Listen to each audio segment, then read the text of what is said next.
Welcome back. You're watching Visions.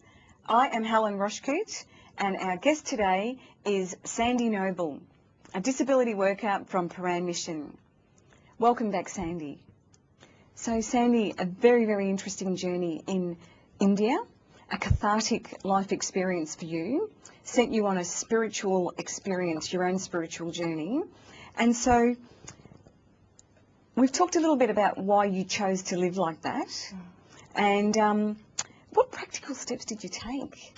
Well, they were really radical steps. I used to travel all over the world. I lived in five-star hotels. I ate in the best restaurants. My life was very full of luxury. I went to great parties. But I think what I found was, even though I lived this amazing lifestyle, that inside there was an emptiness to it. When I got married, my husband and I both decided to live for our values. So we sat down and made a list of all the things that we valued. And on the bottom of the list was money. And it actually changed the way we lived quite a lot. We lived, where before I used to shop in Paris, I started shopping in op shops. We ate at, great restaurants. The takeout once a week was the biggest thing we got to do. But we became really involved in people's lives.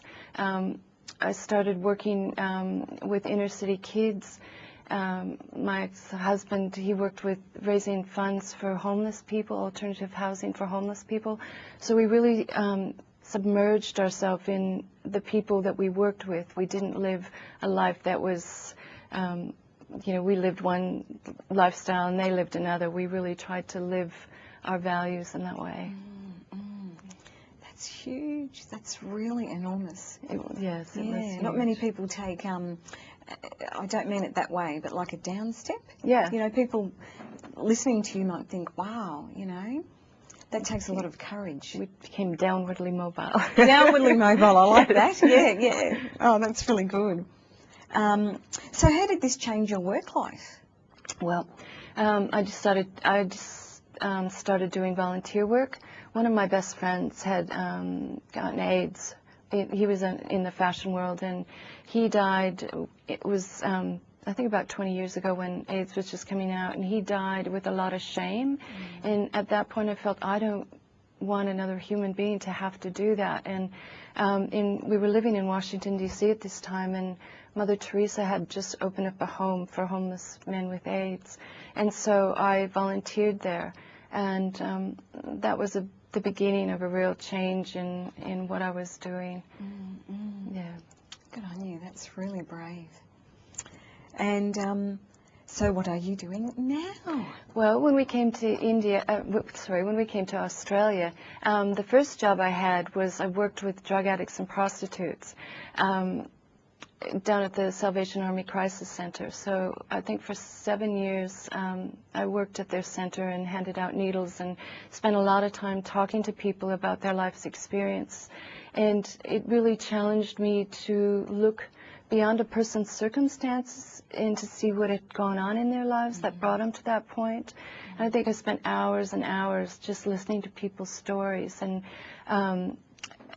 it brought me to the next job that I actually do now. I work with people with psychiatric disabilities, and our job, I think the most important part of our job is to hold hope for people who've lost hope.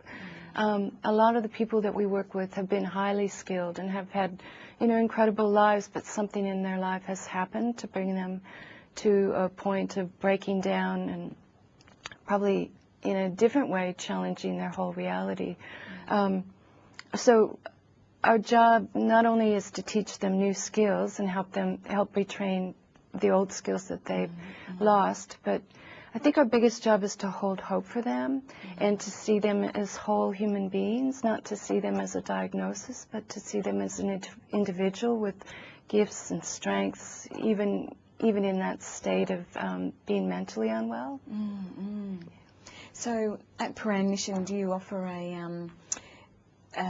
different types of services or workshopping or? Yeah, we have a day program, and we have many different classes that we teach. Like I teach jewelry making, I taught black and white photography, I use some of my fashion skills, I taught sewing. We have art classes. We have a class that I'm running right now is Who Am I? Really asking those deep questions about who I am. Am I the labels that people put on me, or is there something deeper to me than that? And how do I see myself? Do I project those labels on myself, that I'm mentally unwell, that I'm useless or worthless, or can I see good within myself? Yeah, that's right. Yeah. So it sounds like you're really connecting with the human spirit. Yes. And a person's essence. Yes. Not just their exterior and their situation, Yeah. but what makes them a human and what makes us all the same, that flame, Yes. that light within. Absolutely. That we all share. Yeah, that we all are connected in that. Yeah, I think that's really, really admirable. I really relate to that. Yeah, that we're not our circumstance. Yeah. And that we are, that we are love. Yeah, we are very special and we are light. Yes. Yeah. So what are you passionate about?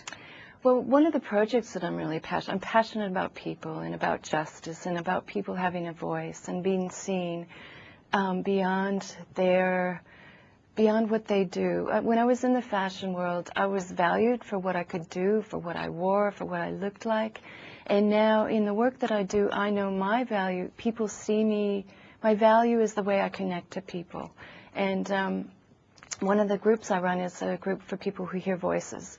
And this year we did a project. 13 of the people in my group decided to take a really courageous step and have portraits of themselves taken. I have a friend who's a professional photographer, and we did meter-high portraits. And then he photoshopped aspects of their voice experience on top of the photographs. And we had a exhibition at Chapel Off Chapel, which is a gallery, and we had Arnold Zabel come and speak. And what we wanted to do is give voice to these people. A lot of people who hear voices have been told never to talk about their experience. And a lot of their experiences come out of deep trauma. And the Hearing Voices groups are a place where they can come and say, this is what happened to me, this is my experience, and we don't judge their experience, and we listen to what the voices have to tell them because we feel it's related to their experience. And there's been deep healing that has come from that. And at the exhibition, people felt a really deep sense of ownership of their experience, that they could say, I'm not ashamed of this. This is a human experience, and this is my experience. And so we really wanted to honor their experience, and it was just brilliant. It was great.